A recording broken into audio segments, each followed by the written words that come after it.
Parasara astro online TV நேயர்கள் அனைவருக்கும் வணக்கம். பரமத்தி வேலூர்ந்து சந்திரன் பேசுகிறேன். இந்த ஆவணி மாதம் சிறப்பு ராசி பலன், உங்கள் ராசிக்கு உண்டான ஒரு பலனை இந்த டிவி மூலயமாக இந்த யூடியூப் சேனல் வழியாக உங்களுக்கு பதிவிடுகிற நண்பர்களே, அனைவரும் கேட்டு மகிழ்ச்சி கொள்ளுங்கள். ஏன்னா இந்த இப்போ 6 ராசிக்கு பலன் சொல்லிட்டேன். அதாவது மேசத்திலிருந்து ரிஷபம், மிதுனம், கடகம், சிம்மம், கன்னி, அடுத்ததாக வரக்கூடிய இப்போ துலா ராசி 7வது ராசி. உங்கள் ராசி தாங்க. என் காலதேவனுக்கு 12 ராசியிலே 7வது ராசி உங்கள் ராசி. துலா ராசிக்காரங்க 7வது ராசிக்காரங்க. திராசு சின்னத்தை கொடுக்கக்கூடிய ராசி.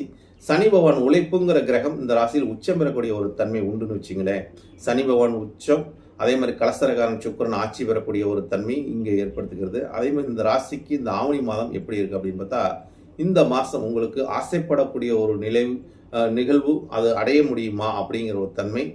ஏன்னா துளாராசிக்காரங்களுக்கு அளவுக்கு மீறிய ஆசைகள் இருக்கக்கூடும். ஏன்னு கேட்டீங்கன்னா, ராகு பகவான் 5ஆம் இடத்துல இருக்கார்.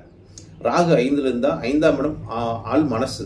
அந்த ஆள் மனசில் போய் ராகு போகணும் தான் நமக்கு ஏதாவது பிரம்மாண்டமாக செய்யலாமா, அதை பண்ணலாமா, இதை பண்ணலாமா அப்படின்னு மனசுக்குள்ளேயே பல ஒரு திரைப்படம் எப்படி நம்ம திரையில் ஓடுது, அது மாதிரி நம்ம மனசுக்குள்ளே அந்த மாதிரி நிகழ்வுகள்லாம் ஓடிக்கிட்டே இருக்கும். அந்த ராகு கொடுத்துருவாருன்னு வச்சுங்களேன். அப்போ அந்த ராகு கொடுக்கும்போது நாங்கள் இதனால நமக்கு சாத்தியமாகுமா, ஜெயிக்க முடியுமா அப்படின்னு பார்த்தா நிச்சயமாக முடியாதுங்க. ஏன்னா உங்களுக்கு ராசியாதிபதி வரக்கூடியவர் 10ஆம் இடத்துக்கு போய் உட்காந்துருக்கார். யாரோட சேர்ந்து? விரையாதிபதியை பாக்கியாதிபதி புதனோட சேர்க்கை பெற்றிருக்கார்.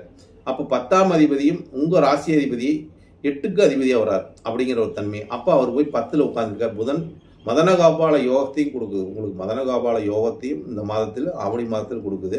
ஆனால் 11ஆம் இடத்துல சூரியன் ஆட்சி பெற்று ஒரு பாதகத்தை நம்மளோட லாபத்துக்கு ஒரு தடையை போடக்கூடியவராக சூரியன் அங்கே இருக்கார். ஆனால் சூரியன் அவர் ஆட்சி பெற்றிருப்பது நமக்கு ஏதாச்சும் நம்மளோட ஒரு லாபத்தில் ஒரு தடையை ஏற்படுத்தி ஒரு பிரச்சனையும் சிக்கலையும் ஏற்படுத்தக்கூடிய ஒரு தன்மையும் அந்த சூரியன் கொடுத்துருவார். அதனால் அளவுக்கு மீறிய எது மேலேயும் ஆசைப்படாமல் இருந்தீங்கன்னா இந்த மாதம் உங்களுக்கு சிறப்பான ஒரு நிலைப்பாட்டை கொடுக்கும். சனி பகவான் 6ல் இருப்பது துலா ராசிக்காரர்களுக்கு வெற்றியே தருங்க. அதாவது எந்த ஒரு எதிரியாக இருந்தாலும் அந்த எதிரியை முறியடிக்கக்கூடிய தன்மை இருக்குது. 6ஆம் அதிபதி பாக்கியத்தில் இருக்கார். எதிரியால் ஒரு பாக்கியம் உண்டு அப்படிங்கிற ஒரு தன்மை இருக்குது.